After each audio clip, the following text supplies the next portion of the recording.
नमस्ते बच्चों। देखिए, पिछली क्लास में हमने आपको मैथिली शरण गुप्त के द्वारा रचित साकेत महाकाव्य के अष्टम सर्ग के अंतर्गत जो काव्य है उसका प्रारंभ किया था और जो अंतिम पंक्तियां थी उनमें सीता जी ने क्या कहा था कि मैं इस पर्णकुटी में बहुत ही सुख का अनुभव कर रही हूं। इस घास फूस तिनके से बनी हुई जो कुटिया है उस पर भी मैं निवास करके राजमहल का अनुभव कर रही हूं। मुझे किसी प्रकार का कोई कष्ट नहीं है। इस कुटिया में जब मैं राजभवन का अनुभव करती हूँ तो जो मेरे प्राणेश कौन मर्यादा पुरुषोत्तम श्री राम, मेरे जो पति, वो यहाँ के स्वयं सम्राट हैं, यहाँ के राजा हैं और उनके छोटे भाई जो सचिव हैं वो उनके व्यक्तिगत सचिव हैं, अर्थात कौन, लक्ष्मण सेक्रेटरी हैं, सचिव हैं, उनके रक्षक हैं। ठीक। और अंत में सीता जी ने कहा कि मैं यहाँ पर स्वावलंबिनी हूं, मैं किसी के सहारे नहीं हूं। मतलब जो राजभवन में उनके पिता के यहाँ तमाम नौकर लोग लगे थे कि रानी को कुछ नहीं करना है, बिटिया को कुछ नहीं करना है, तो इस तरह का यहाँ पर कुछ नहीं था। स्वयं अपने ही हाथों से सब कुछ करना था। तो वो अपने आप को बहुत ही आनंदित महसूस करती हैं। ठीक है, तो चलिए उसी के आगे फिर हम लोग आज देखते हैं कि अवरों के हाथों यहां नहीं पलती हूं, अवरों के हाथों यहां नहीं पलती हूं, अपने पैरों पर खड़ी आप चलती हूं, श्रमवारी। अच्छा, ये तो हो गया है ना। कि कहता है कौन कि भाग्य ठगा है मेरा, वह सुना हुआ भय दूर भगा है मेरा, कुछ करने में अब हाथ लगा है मेरा, वन में हो तो गारहस्थ जगह है मेरा, वह बधू जानकी बनी आज यह जाया, मेरी कुटिया में राजभवन आया। देखिए कितना सुंदर वर्णन है इन पंक्तियों में। तो सर्वप्रथम हम लोग व्याख्या करते समय क्या करते हैं, संकेत लिखते हैं। संकेत लिखने से क्या होता है, पिछली क्लास में मैंने बताया था कि पता चलता है कि आप किन पंक्तियों की या किस पद की व्याख्या कर रहे हैं। फिर इसके पश्चात में संदर्भ और प्रसंग, इसके पश्चात व्याख्या और इसके पश्चात में विशेष लिखते हैं। तो देखिए सबसे पहले क्या लिखेंगे, संकेत। संकेत में क्या लिखेंगे, जो पंक्तियों की व्याख्या कर रहे हैं आप उसका प्राथमिक शब्द, प्रथम शब्द, कहता है कौन।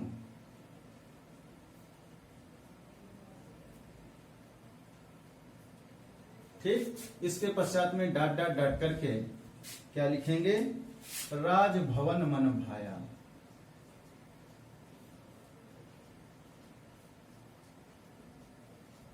ये आपका क्या हो गया, संकेत। इसके पश्चात में आता है आपका संदर्भ एवं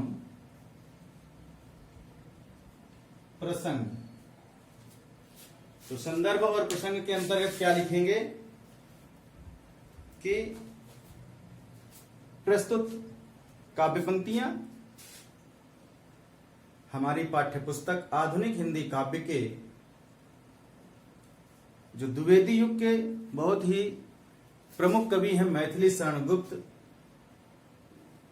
द्वारा रचित साकेत महाकाव्य के अष्टम सर्ग से अवतरित किए गए हैं। फिर आगे इसी में प्रसंग में लिखेंगे कि इन पंक्तियों में सीता जी वनवासी जीवन को भी बहुत ही उत्तम मानती हैं, बहुत ही अच्छा मानती हैं। ये आपका संदर्भ और प्रसंग हो जाएगा। फिर इसके पश्चात में आती है आपकी क्या, व्याख्या। ठीक है, तो देखिए व्याख्या कि कहता है कौन कि भाग्य ठगा है मेरा। सीता जी कहती हैं, पूछती हैं कि यह कौन कहता है कि मेरा जो वनवासी जीवन है वो ठगा गया है। कौन है कहता है कौन कि भाग्य ठगा है मेरा। यह कौन कहता है कि वनवासी जीवन में मेरा भाग्य ठगा गया है, मुझे छला गया है। वह सुना हुआ भय दूर भगा है मेरा। मैंने सुना था कि जंगल में बहुत भय लगता है, बहुत डर लगता है, लेकिन वो सारा भय अब हमारा एकदम दूर हो गया है, हैं? अब मुझे किसी भी प्रकार का भय नहीं सताता, मुझे किसी भी प्रकार का डर नहीं लगता है। कुछ करने में अब हाथ लगा है मेरा। यहां मतलब वनवासी जीवन में या जहां पर हम रह रही हैं पर्णकुटी में, तो यहां पर मुझे कुछ करने का अवसर प्राप्त हुआ है, मुझे अवसर मिला है। वन में हो तो गारहस्थ जगह है मेरा। मेरा जो गृहस्थ जीवन है तो यहीं से प्रारंभ हुआ है। जो गृहस्थ जीवन, जो गृहस्थ का जीवन होता है या जिम्मेदारी होती है, उसका प्रारंभ तो यहीं से होता है। वह बधू जानकी बनी आज यह जाया। अवध में ये जानकी क्या थी? बधू थी। तो बधू को कुछ नहीं करना था, सब नौकर चाकर उनके लगे हुए थे। तो अवध में ये जानकी क्या थी? जानकी बधू थी। लेकिन अब सीता जी अपने आप को कहती हैं, लेकिन यहां मुझे पत्नी बनने का या पत्नी होने का सौभाग्य प्राप्त हुआ है। वह बधू जानकी बनी आज यह जाया। जाया मीन्स पत्नी। तो यहां पर मुझे पत्नी बनने का सौभाग्य प्राप्त हुआ है। इस प्रकार मेरी कुटिया में राजभवन आया। इस प्रकार से सीता जी कहती हैं कि मेरी इस पर्णकुटी में राजभवन आया है। इस प्रकार मेरी कुटिया में राजभवन का सा आनंद उमड़ पड़ा है। राजभवन का मैं अनुभव कर रही हूं, उसका आनंद का जीवन व्यतीत कर रही हूं। ठीक, समझ में आ गया होगा। इसके पश्चात में फिर आती है आपकी क्या आता है? विशेष। विशेष के अंतर्गत क्या लिखेंगे? नंबर 1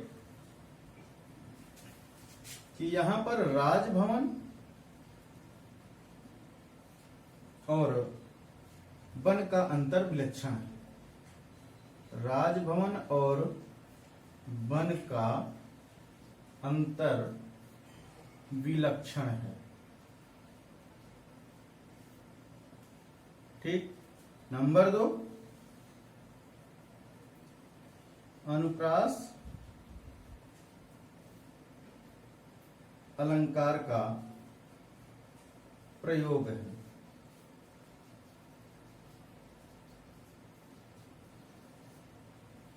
कैसे? कहता है कौन। यहां पर का वर्ण की 2 बार आवृत्ति हुई है, इसलिए आपका अनुप्रास अलंकार होगा। भय भगा, यहां पर क्या है? जो भा वर्ण है ये 2 बार आया है। और अनुप्रास अलंकार की यही परिभाषा होती है कि जहां पर एक वर्ण या अक्षर एक से अधिक बार आए, वहां पर आपका क्या होता है? अनुप्रास अलंकार होता है। ठीक, चलिए आगे देखिए, आगे की पंक्तियां।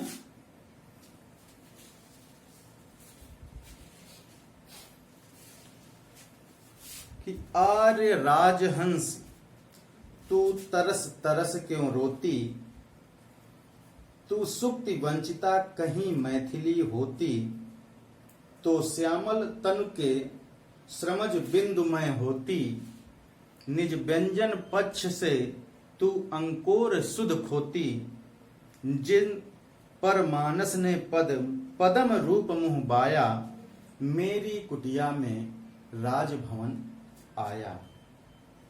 मेरी कुटिया में राजभवन मन भाया। देखिए सबसे पहले संकेत लिखेंगे। संकेत में क्या लिखेंगे कि आर्य राजहंस, आर्य राजहंस। इसके पश्चात में फिर डॉट डॉट डॉट करके अंत में क्या लिखेंगे कि राजभवन मन भाया। ठीक, ये आपका क्या हो गया संकेत। इसके पश्चात में आता है संदर्भ और प्रसंग।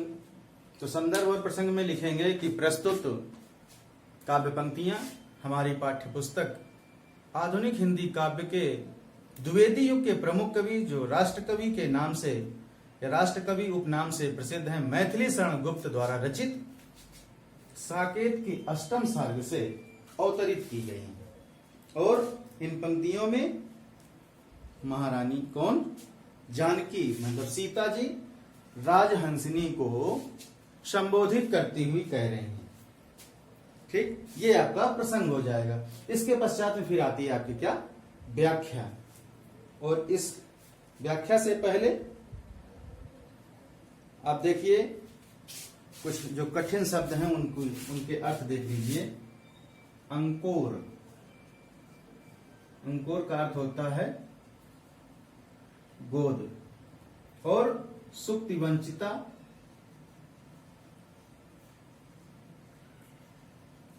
इसका अर्थ होता है मोती भरी सीप से रहित, मोती भरी सीप से रहित। ठीक, और श्रमज मतलब क्या हो गया पसीना। तो चलिए देखिए कि सीता जी कैसे संबोधित कर रही हैं राजहंसिनी को कि आर्य राजहंस तू तरस तरस क्यों रोती, तू सुक्ति वंचिता कहीं मैथिली होती। सीता जी कहती हैं कि हे राजहंसिनी, तू व्यर्थ ही तरस तरस कर रो रही है, तरस तरस कर रोती रहती है। तू सुक्ति वंचिता कहीं मैथिली होती। यदि तू शक्ति से वंचिता मैथिली होती, पर ऐसा नहीं है। जिस प्रकार तो श्यामल तन के श्रमज बिंदु मैं मोती, जिस प्रकार मैं मर्यादा पुरुषोत्तम श्री राम के श्यामल तन के परिश्रम के प्रस्वेद बिंदु मतलब पसीने बिंदु रूपी मोती को ग्रहण करके प्रसन्न रहती हूं या प्रसन्न होती हूं, निज व्यंजन पक्ष से तू अंकोर सुध होती। उसी प्रकार तू भी उनको ग्रहण करके प्रसन्नता प्राप्त कर ले। पर तू ऐसा मत कर कि उन्हें अपने पंख रूपी पंखा से सुखा करके अपनी सुधिबुध खो बैठे। जिन पर मानस ने पदम रूप मुंह बाया, उन पर मैंने मानस ने अपना कमल रूपी मुंह फैलाया है, और वह उन्हें अपने भीतर समा लेना चाहता है। तो मेरी कुटिया में राजभवन मन भाया। इस प्रकार से सीता जी कहती हैं कि मेरी इस कुटिया में, पर्णकुटी में राजभवन जैसा अनुभव हो रहा है, और मैं इस पर्णकुटी में अपने आप को आनंदित महसूस कर रहे हैं। ठीक, चलिए इसमें देखिए विशेष नंबर 1, यहां पर अलंकार कौन सा है, अनुप्रास और रूपक। अनुप्रास और रूपक अलंकार हैं। ठीक, और नंबर 2 क्या हो जाएगा कि श्री राम के प्रस्वेद रूपी मोती हैं। प्रस्वेद रूपी मोती हैं, वे जीवन लाभ करना चाहती हैं। करना चाहती हूं। ठीक, तो इस प्रकार से आपका ये विशेष हो गया। ठीक है, तो बस आज की क्लास यहीं से समाप्त होती है। अगली क्लास में फिर हम इसी के आगे जो साकेत के अंतर्गत जो पंक्तियां हैं, अगली क्लास में फिर हम इसी के आगे चर्चा करेंगे, व्याख्या बताएंगे। ठीक, धन्यवाद।